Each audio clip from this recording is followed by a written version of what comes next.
Assalamualaikum warahmatullahi wabarakatuh. Perkenalkan, nama saya Doni Fitriantono, NPM 24190366. Dosen pengampu Utari Lismana, MPD. Saya akan menjelaskan materi tentang fisiologi olahraga dalam topik kelelahan dengan reaksi. Kelelahan adalah penurunan kemampuan otot atau sistem saraf untuk menghasilkan gaya atau mempertahankan performa. Terjadi ketika kebutuhan energi, kapasitas suplai energi dipengaruhi oleh faktor fisiologis, psikologis, dan lingkungan. Jenis kelelahan dalam olahraga. 1. Kelelahan central fatigue, terjadi pada otak dan sistem saraf pusat. 2. Penurunan aktivitas motor neuron. 2. Kelelahan perifer hair fatigue.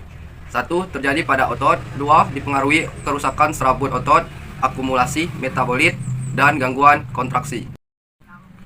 Penyebab umum kelelahan. 1. Penurunan ATP. 2. Depresi glikogen otot. 3. Penumpukan ion H+, dan disebut juga penurunan pH. 4. Akumulasi laktat. 5. Ketidakseimbangan elektrolit, dan disebut juga Na+, K+, Ca2+.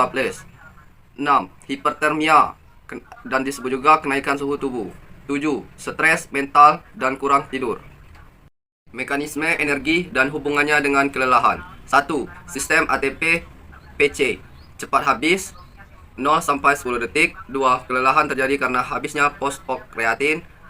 2. Glikolisis anaerob, menghasilkan laktat plus H+. Kelelahan akibat penurunan pH, inhibisi enzim kontraksi. 3. Oksidatif, dan disebut juga aerob, kelelahan akibat kurang O2 dan habisnya glikogen.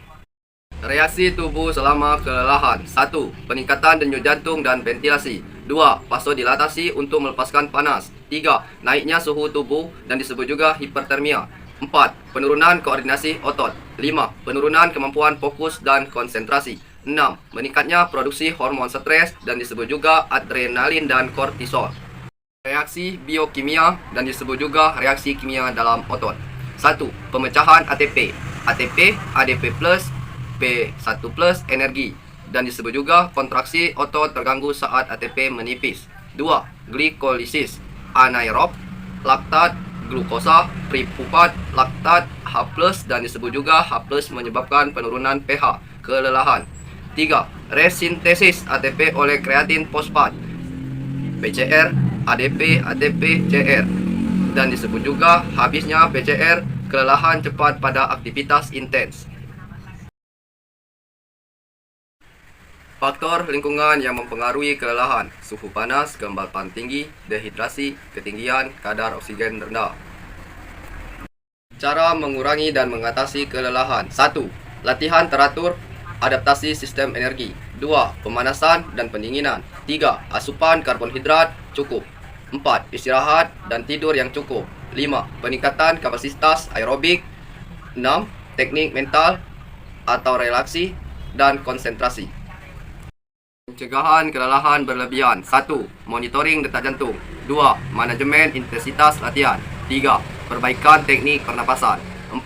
Pemulihan aktif atau cool down. 5. Nutrisi perlatihan sebelum atau sesudah latihan. Sekian presentasi saya akhiri. Wassalamualaikum warahmatullahi wabarakatuh.